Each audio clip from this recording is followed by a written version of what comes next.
Okay, so what if I told you the cure for some of our deepest, most nagging anxieties wasn't actually in our heads, but in our bodies?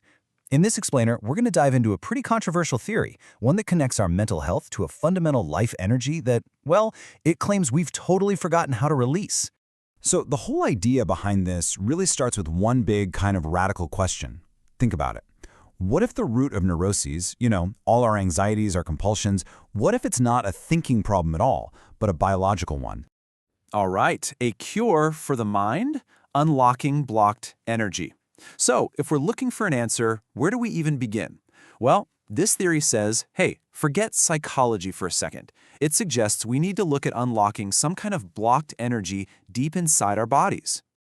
So according to this idea, neurosis isn't some kind of software problem, like faulty thinking.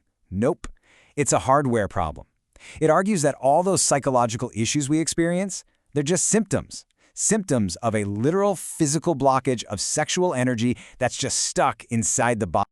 And look, if the problem is a blockage, then the solution is pretty straightforward, right? Release. The theory proposes a very direct biological answer here. The whole point of the orgasm is to discharge all that built-up energy and get the system back to normal.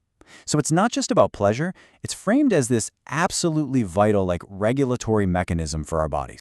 Okay, next up, life's 4-beat rhythm, the universal formula. Now, this is where things get really interesting, because this release process, it's not random. The theory claims it follows this universal formula, a kind of 4-beat rhythm that it says applies to all life. We're talking everything from a single cell all the way up to us. So they call this the tension-charge function, and it happens in 4 clear steps. First, you get this buildup of mechanical tension, just pure physical excitement. Then, that tension creates what's called a bioenergetic charge that starts moving towards the surface of the body. Third, at the absolute peak, that energy gets released in a big, convulsive discharge. And finally, everything winds down into this state of deep, mechanical relaxation. And this is the absolute core of the whole argument. The idea is that this 4-beat rhythm, tension, charge, discharge, relaxation, it isn't just about the orgasm. Not at all. The theory claims this exact same pattern is what governs our heartbeat, our breathing, even how our cells divide. It's being presented as the fundamental formula for life itself. Okay, but that brings up a huge question, right? I mean, we get physical tension and relaxation. That makes sense. But what is this bioenergy that's supposedly getting charged and discharged? What is this stuff really? So let's talk about an energy unlike electricity and the search for this special life force. To figure out what this energy is, the theory actually starts by explaining what it's not. And, the first thing that probably comes to your mind is electricity.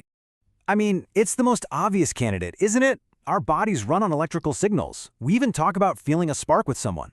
But according to this theory, if you think this life energy is just another name for electricity, you'd be making a huge mistake. And here's why they say it's so different. Think about what electricity does to a muscle. It causes these jerky, unnatural spasms, right? While this life energy, they claim, creates smooth, harmonious, meaningful movement. So the core idea here is really important. Electricity is just a stimulus that pokes the muscle, while this life energy is the actual fuel in the muscle that's being stimulated. All right, the science of repression. Why hasn't this energy been found? This leads to the elephant in the room. If this fundamental life energy is real, and it's so different from electricity, then why on earth isn't it in our science textbooks? I mean, why haven't we found it yet? Well, the source gives a single, really profound, and super controversial reason for this blind spot. And it is the repression of sexuality. The argument is that our inability to find this energy isn't because our instruments aren't good enough.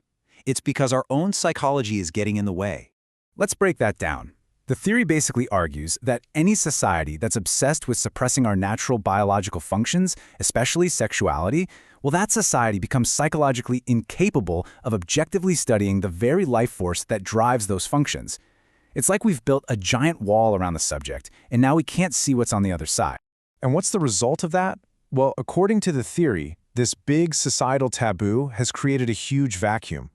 Science has basically labeled these core parts of life as off-limits, so it's abandoned the study of what it actually means to be alive.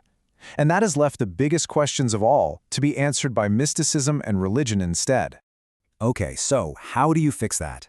The Life Energy Challenge, 12 Conditions for a Scientific Revolution. To try and bridge this gap, to take this idea from just philosophy and turn it into hard science, the source material basically throws down the gauntlet. It lays out this huge challenge, a list of 12 really tough conditions that any so-called life energy has to meet before we can call it real. And seriously, the ambition here is just staggering. Look at this list.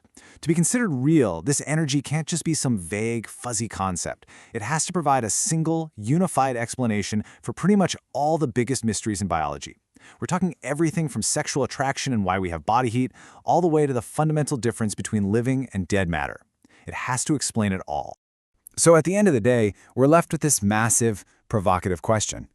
Whether you think this theory is totally compelling or just completely outrageous, it does make you wonder, doesn't it? Could a single, undiscovered energy really hold the key to the deepest mysteries of life? The theory lays out its case, but the real answer? Well, that's still out there.